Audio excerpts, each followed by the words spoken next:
السلام علیکم، اپنے یوٹیوب چینل میری ڈائری میں آپ سب کو خوش آمدید کہتا ہوں۔ دوستو، آج کے اس ویڈیو میں آپ لوگوں کے ساتھ نسوار کے بارے میں بہت ہی دلچسپ معلومات شیئر کروں گا۔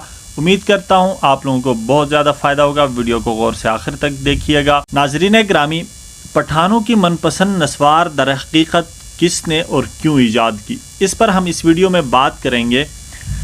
انسانی تاریخ میں تمباکو کی ایجاد کے بعد اس کے مختلف انداز میں استعمال کی تاریخ بہت پرانی ہے۔ اس کا سب سے قدیم استعمال بیڑی کی شکل میں تھا، جبکہ تمباکو کے پتے کو سلگا کر اس کے دھوئیں کو اندر داخل کر کے اس کا لطف اٹھایا جاتا تھا۔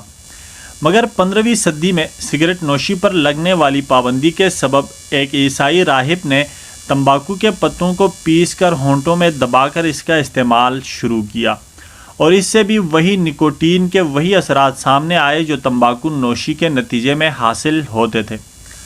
دوستو، اس وقت سے لوگوں نے تمباکو کے پتوں کا استعمال بغیر دھوئیں کے بھی کرنا شروع کر دیا، جو کہ آج کل کے زمانے میں اس کو نسوار کہتے ہیں، جس کی مختلف شکلیں ہیں۔ مگر ماہرین صحت کے مطابق اس طرح تمباکو کے استعمال کے باعث منہ کے کینسر کے کیسز میں واضح اضافہ دیکھنے میں آیا۔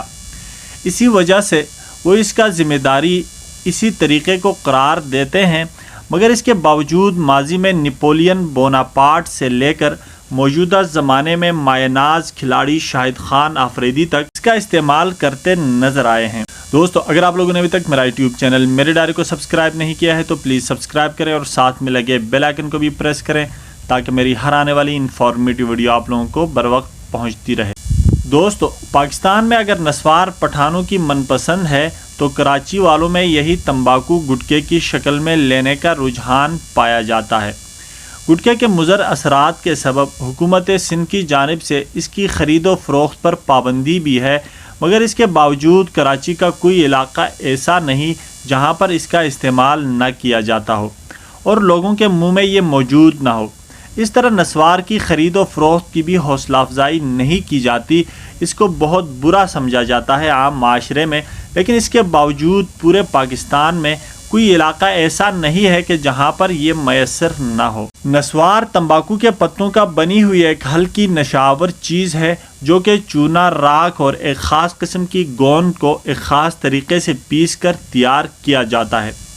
اس کی بنیادی طور پر 3 اقسام ہوتی ہیں، جن میں سبز نسوار، کالی نسوار اور سرخ نسوار مشہور ہے۔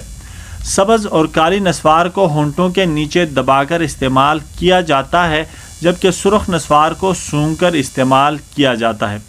اس کے علاوہ ایک اور قسم بھی ہے جس کو ماڈرن زبان میں چائنا کی نسوار بھی کہا جاتا ہے یا پھر یورپین نسوار کہا جاتا ہے۔ عام طور پر تکیہ بھی کہتے ہیں۔ یہ ایک چھوٹے سے تکیے سے مشابہ ہوتی ہے جو کہ ایک باریک کپڑے نما ٹیشو پیپر میں پیک ہوتی ہے۔ اس کو ویلو نام بھی دیتے ہیں۔ ماڈرن زبان میں منہ میں رکھ کر استعمال کیا جاتا ہے۔ نسوار کے بارے میں کہا جاتا ہے کہ اس کو نپولین بھی استعمال کرتے تھے اور حالیہ دور میں GHQ کی ایک تقریب میں شاہد آفریدی بھی استعمال کرتے دیکھے گئے ہیں۔ عام طور پر نسوار کے استعمال کے بارے میں یہ کہا جاتا ہے کہ اس کا استعمال سب سے زیادہ پٹھان کرتے ہیں، لیکن آج کل پنجابی اور دوسرے جتنے بھی لوگ ہیں، بہت سارے لوگوں میں یہ عام ہو چکا ہے۔ بہت سارے لوگ اس کا استعمال کرتے ہیں، صرف پٹھان ہی نہیں کرتے۔ بنو کی نسوار سب سے زیادہ مشہور ہے۔ دوستو، گٹکا استعمال کرنے والوں میں کراچی سر فہرست ہے اور دنیا بھر میں گٹکا استعمال کرنے والے شہریوں میں کراچی کا 5واں نمبر بھی ہے، جہاں ہر 5واں فرد اس کے استعمال کا عادی ہے۔